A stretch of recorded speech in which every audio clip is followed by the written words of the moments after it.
Hi there, I'm Amy Murray from Teaching Exceptional Kinders, and today I'm here to chat all things apples and using thematic units in your kindergarten classroom. Yes, it's still a thing, at least it should be anyway, and you can find the time to squeeze it in. Before we get too far into things, be a friend, tell a friend. If this video is helpful to you or you're liking what you see, please like and subscribe. That lets YouTube know that other kindergarten teachers may like it too. All right, let's dig into all things apples. So I mentioned that thematic units are still a thing in kindergarten. I do believe that. I use them in my kindergarten classroom. I find that using themes makes things more fun and engaging. It gives me something to look forward to, so in turn it gives the students something to look forward to as well. I do think that apples is a fun unit to start the year with because you lay some groundwork for all the things that you may cover later in the year as well. Starting with the life cycle. You can see behind me that we have the apple life cycle, how it starts with a seed and it goes through till you get the apple, and then the seeds are inside the apple and it goes round and round. Just like some of the other life cycles that you'll cover later in the school year. Animals were a big thing when I was teaching, and so those life cycles come up again and again. The water cycle comes up when you cover weather and all the things, so it's helpful to lay the groundwork with a unit that includes a cycle. So we would do that, and we would also do the labeling the parts of an apple, simple, and we would read apple books and nonfiction and fiction apple books. We'd learn about Johnny Appleseed, and we would tie it all together at the end with an apple tasting where we'd taste different colors and types of apples and graph to see which kind kids liked the best. So we had math tied in and social science tied in, and our reading, read-alouds were all tied in. So you can tie it all in together without sacrificing class time. All right, let's start with my favorite nonfiction apple books. My absolute favorites is The Sky Apples for Everyone by Jill Esbaum. I hope I'm pronouncing her name right. It's a National Geographic book, and it's great. It's simple, but has great pictures inside, and all the parts of nonfiction books that you will want to share with your students. So we talk about the little diagrams and how they're using real photos to show us apples and the apple farms. And it just has lots of great pictures and things and talking about all the different kinds of apples. And then it says, have you found a favorite? That's how it ends. And it's a great tie-in for our favorite apples. These next two are a little more in-depth, and some parts go over kindergartners' heads, but I do like to show them for the different aspects of nonfiction books. So we also talk about how nonfiction books don't have to have photos. This is a nonfiction book, and it doesn't have any photos. It's all drawings. And this is How Do Apples Grow?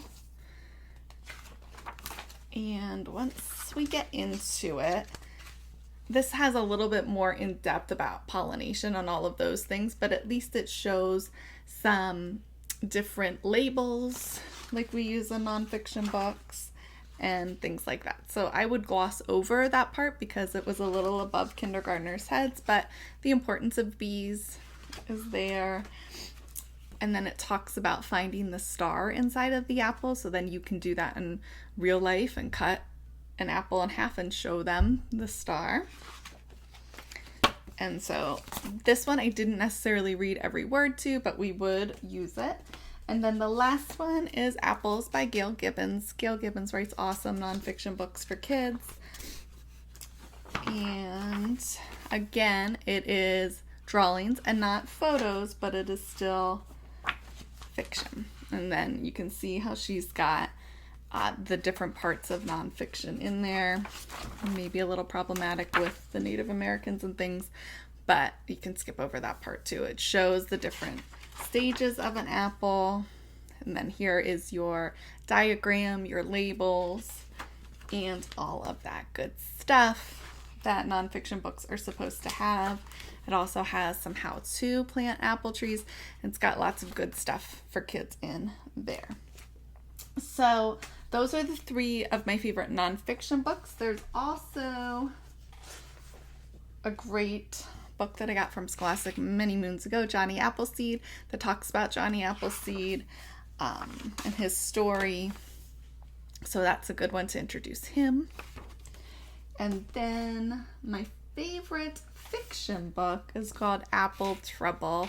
This poor little hedgehog gets an apple stuck to him. And I hope this book is still in print. I will look and I will link it in my blog post if it is.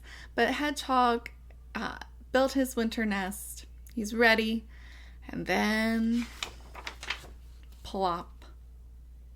And he's got this apple stuck. And so they go through the book and all of his friends are trying to help him get it unstuck. And they go through all different things. And so it's great for retelling. You can make your own craft. You can print out a hedgehog and what gets stuck to him.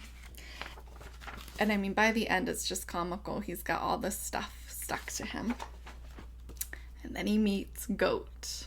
And Goat eats all the things. And then he can go to sleep for his hibernation. So that's another great segue into your hibernation unit, using a fiction story. That's super fun. It's fun to retell, and the kids like making predictions throughout the book. There's lots you can do with this simple, fun apple story. All right, let's take a look at some of the activities that we do. For the different activities we do with apples, you can see up behind me, we do label the parts of an apple and we do the apple life cycle. And there's a couple different worksheet type of things that we do independently. As you know, if I have extra time or an extra moment, we would do different things. Practicing following directions at the beginning of the year is important. So all of these things we do together.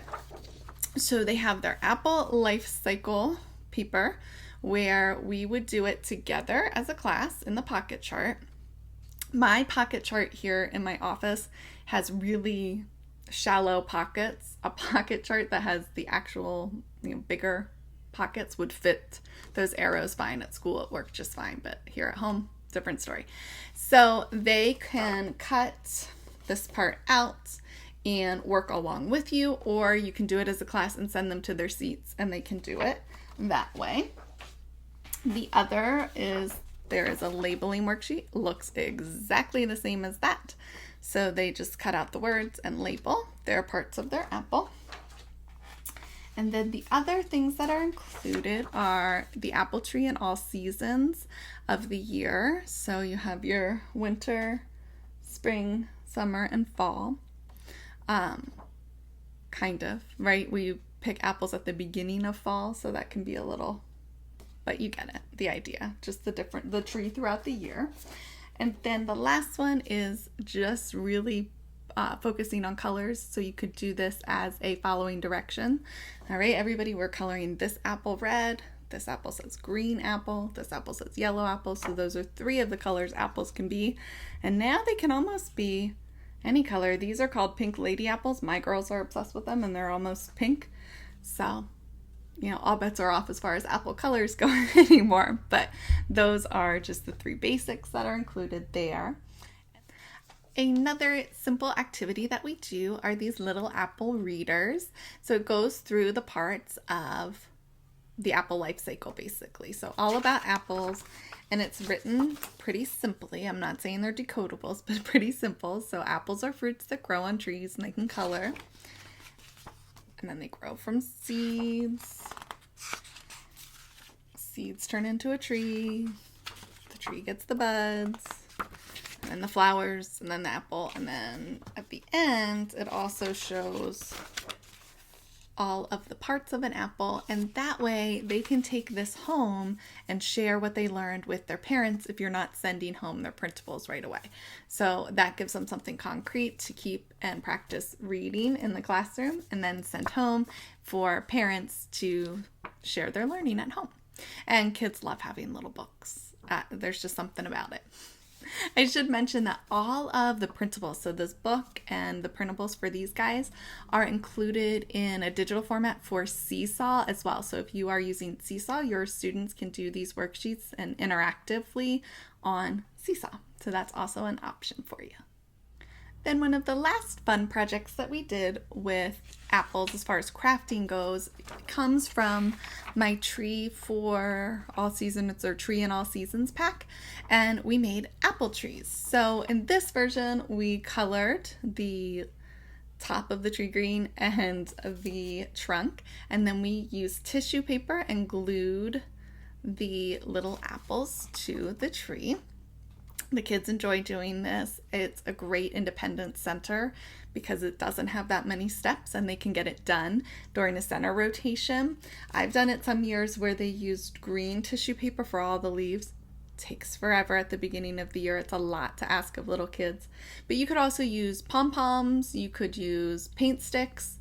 The quick sticks, temper paint sticks, are awesome for these kinds of crafts. You can get creative however you like to do it, but just to show the apples on an apple tree, and then it makes a cute bulletin board for your classroom. And if you would like these printables to use in your own classroom, I will leave a link to them below, as well as a link to the blog post that gets a little bit more in depth about what this might look like inside of your classroom from a management standpoint and all of that goodness. So those links will be below. That covers all of the printables that we use during our Apple unit. And then the last thing that we did with our Apple unit is an apple tasting. So in my half-day program, I did not have time to do making applesauce. There are lots of recipes you can look up out there to make applesauce in the crock pot. That's super fun. My mom always makes applesauce, homemade applesauce in the fall. And so one year I took pictures of her making applesauce and then I showed them the different processes, the different parts of that process.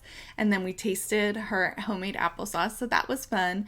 But usually I just did a simple apple tasting. So I would have students bring in, and I would just have them sign up to bring yellow, green, or red apples. I would specify what kind because I wanted them to taste similar. So I wanted all the yellows to be golden delicious apples. I wanted all the greens to be Granny Smith apples because that is a more tart taste.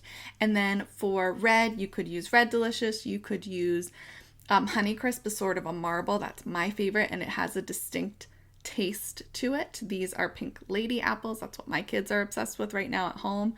So there's all different options, but you want to try to keep the same varieties for your colors. That way your students are getting the same flavors.